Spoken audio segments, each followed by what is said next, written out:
Jacques Yoki Onana. Je suis le deuxième adjoint maire de la commune d'arrondissement de Yaoundé 6e. Je suis très heureux d'être associé à cet événement qui marque en réalité la prise en main par un mécène tout à l'heure ou tout au moins un groupe de mécènes. Je veux parler de la Selenu World Children. En fait, je suis très émerveillé par ce que je viens de voir ici. Ça fait toujours plaisir de voir nos jeunes frères, nos petits frères, je voulais dire, se mouvoir comme ils le font là. Vous savez, le problème du football au Cameroun est en réalité le problème du football à la base. Si nous avons connu des étaux de Roger Mila, c'est parce qu'on a pris soin d'eux à la base. Et je pense qu'une action comme celle-ci, une action que mène la Selenu World Children, est une action salutaire parce que cette association a compris qu'il fallait aller puiser à la base pour avoir des talents demain. C'est pour ça que j'ai pensé à être personnellement là pour marquer mon soutien à l'action que cette association est en train de mener. Et il n'est peut-être pas de mon devoir d'engager la mairie, mais je pense que la mairie a tout également intérêt à s'associer à une association comme celle-là, parce qu'il y va également de sa responsabilité, l'encadrement des jeunes, l'encadrement des plus petits, l'encadrement de ceux qui ont choisi le football comme métier d'avenir. Bon, par ce que je viens de voir là, quand je vois le lot de matériel que cette association va mettre à la disposition des jeunes, quand je vois comment est-ce que cette association elle s'est mise sur le terrain depuis 2 ou 3 jours, je pense qu'il y a intérêt déjà pour la mairie de se rapprocher ou alors d'être plus proche de cette association pour voir ensemble comment est-ce qu'on peut développer un partenariat gagnant-gagnant et surtout un partenariat qui va profiter à nos jeunes, aux jeunes de la commune d'arrondissement de Yaoundé 6. Nous avons, c'est pas un secret que je vais trahir, la chance d'avoir le promoteur de cette association qui est un jeune né à Mélène, dans un quartier de Yaoundé 6. Et je pense que la mairie de sa commune devait profiter de son expertise et surtout de l'encadrement qu'il apporte à ses jeunes petits frères, c'est-à-dire nous associer avec lui pour apporter un encadrement plus optimal pour notre jeunesse. Je m'appelle Mohamedou Ayouba II, éducateur de football au Cameroun, une licence B fédérale. Notre problème dans le football jeune, c'est d'abord le problème des infrastructures. Nous avons vraiment des difficultés pour les aires où il faut entraîner ces enfants. Dans une population de plus de 3 millions de personnes, nous n'avons pas assez de stades. Beaucoup de stades ont été transformés en stades de football, en école. Et sur le peu de stades qu'on a aménagés, pour louer ce stade-là pour un mois, il faut avoir au moins une somme de 300 000 le mois. Et c'est impossible pour un club qui n'a pas de revenus.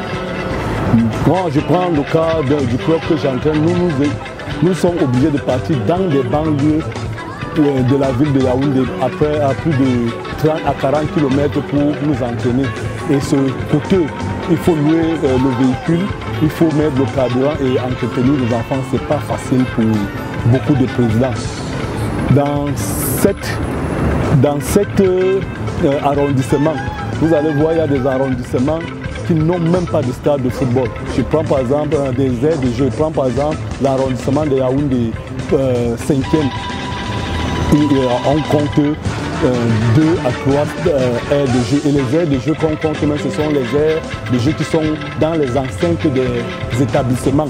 C'est impossible pour les clubs d'aller s'entraîner à l'intérieur.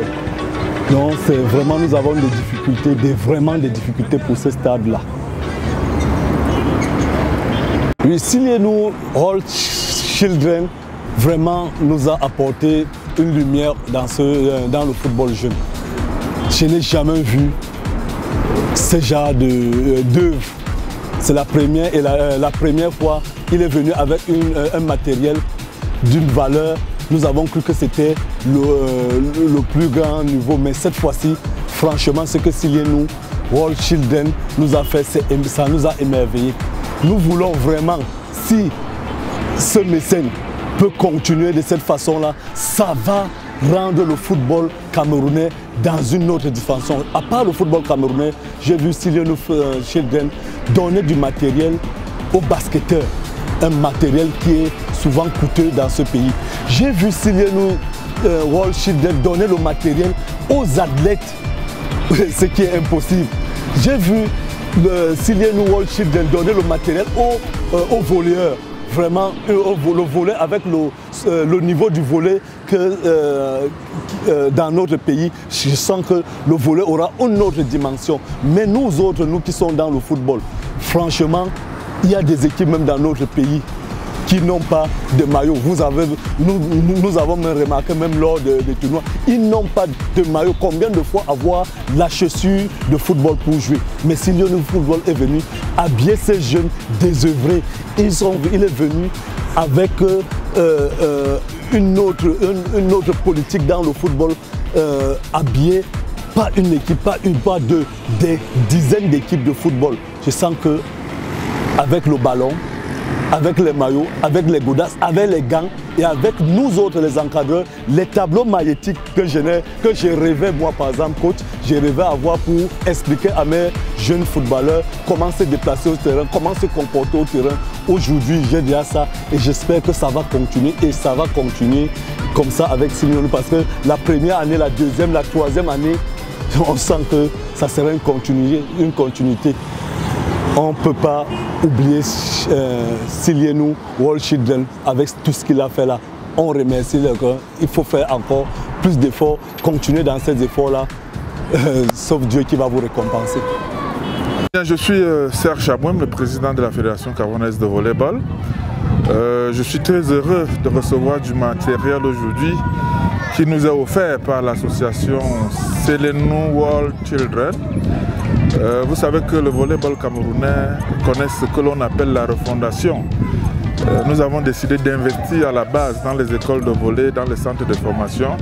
Et ce matériel qui nous fait vraiment défaut nous permettra de mener à bien nos activités. Donc, c'est beaucoup de matériel que nous avons reçu. Nous voulons dire merci à cette association et nous voulons, pourquoi pas, signer avec elle un contrat de partenariat qui nous permettrait de rendre cette initiative pérenne.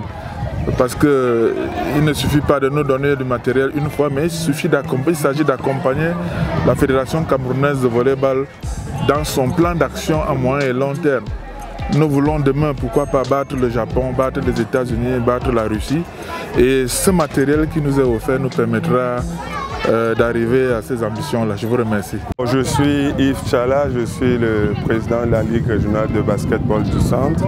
Et c'est un énorme plaisir pour moi de soutenir cette action parce que ça va vraiment dans le sport des jeunes. Nous sommes pour le développement du sport à la base. C'est ça qui va permettre qu'on continue de former l'élite, d'élargir la base. Et c'est pour ça que nous soutenons cette action. Elle va en adéquation avec ce que nous-mêmes nous faisons au niveau de notre discipline. Et en plus, il y a un accent qui est mis sur l'éducation, passer par l'éducation pour élever les sportifs parce qu'on sait bien que le haut niveau est très élitiste et donc ce n'est pas tout le monde qui va avoir l'occasion d'atteindre ce niveau-là. Par contre, on peut profiter pour asseoir aussi un certain nombre de valeurs auprès de la jeunesse. Et c'est pour tous ces éléments-là que nous soutenons au maximum cette action. Et aussi, merci beaucoup du matériel qu'il nous a apporté pour pouvoir justement continuer aussi à travailler à la base au niveau de nos disciplines respectives. Je remercie d'abord l'association Silienu World Children Academy pour le tournoi qui organise chaque année, qui nous permet d'épanouir d'abord nos enfants. Bon, c'est vrai, notre fédération n'organise pas assez de tournois pour les jeunes. Pour cet âge, cette catégorie n'a pratiquement pas de tournoi.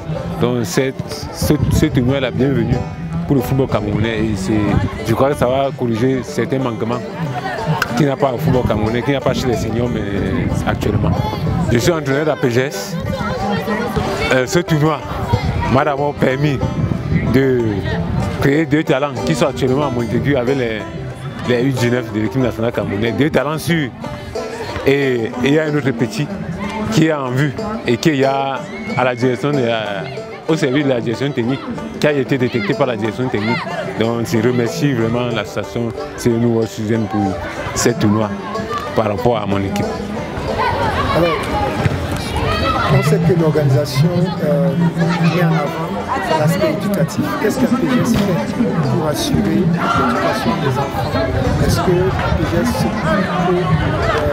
essaye de voir si les enfants sont scolarisés? Est-ce qu'ils ont un bon suivi éducatif? Bon, chez nous, nous formons tous les enfants des couches sociales, les défavorisés, ceux qui ne vont pas à l'école, ceux qui vont à l'école. Mais là, ceux qui participent au tournoi, c'est ceux qui ont eu la moyenne cette année. Principalement, c'est ceux qui ont eu la moyenne en trimestre qui ont participé à ce tournoi. C'est un peu ça qui a été la difficulté avec les résultats cette année. Donc j'ai privilégié ceux qui ont eu la moyenne, ceux qui ont bien travaillé sur le plan sportif. Le capitaine était le premier du lycée de Biémassi, il avait un 16 de moyenne en seconde. Donc, et c'est un génie. Donc c'est un peu ça que j'ai... On peut jouer au football et faire les études. Même ceux qui sont à Montaigu sont des génies qui font des études. Le sport n'empêche pas un enfant d'étudier. Au contraire, ça augmente ses performances. Alors, maintenant, par rapport à la fédération camerounaise de football, notamment la section sport jeune, qu'est-ce qui fait qu'il n'y ait pas de ce genre de tournoi? Qu'est-ce que vous avez comme information? Pourquoi un tournoi de jeunes de cette catégorie, c'est-à-dire de 10 à 13 ans, n'existe pas? La majorité des équipes se focalisent seulement sur les seniors. Ils se disent qu'en investissant sur les jeunes, ce n'est pas vivre à terme. Ils ont seulement le projet à court terme. Ils ne pensent pas au projet à long terme. La FIFA subventionne le championnat jeune. Nos dirigeants prennent ça pour embrouiller les poches. Ils organisent 2 matchs. Le championnat est fini, pas de suite. Et ils décaissent l'argent de la FIFA. Donc c'est un peu ça le problème du football camerounais, le football jeune au Cameroun. On organise 2 matchs, on dit la saison est finie. On se bat seulement avec les tournois que nous-mêmes nous organisons et c'est pour ça qu'on souhaite la bienvenue et qu'ils organisent davantage à la station CNU World Children. Alors, dernière chose, qu'est-ce que vous direz aux responsables du sport? Qu'est-ce que vous leur direz par rapport à vos besoins? Qu'est-ce que vous souhaiteriez? Parce que je remarque qu'il n'y a pas de terrain de football dans la ville de Yaoundé qui permet aux enfants de bien s'exprimer. Là, nous sommes sur les installations de la gare présidentielle. Ça ne se donne pas tous les jours. Quel est le message que vous voulez passer aux responsables du football des jeunes? Bon, je voulais d'abord vous remercier et vous dire que la FECAFO est en train de mettre sur pied la Ligue spécialisée de football jeune. Bon, notre président est en partance pour être président de cette ligue. Bon, on espère qu'il va apporter beaucoup de choses, beaucoup d'infrastructures et il aura le soutien de tous ceux qui veulent investir dans le football jeune et qui mettent à la disposition des stades pour les centres de formation. Normalement, les mairies doivent mettre à disposition des stades pour les écoles de formation qui doivent s'entraîner gratuitement sans débourser aucun sou, puisqu'ils font la formation. Donc c'est un peu ce que je demande aux dirigeants et aux responsables du football du Cameroun. Merci.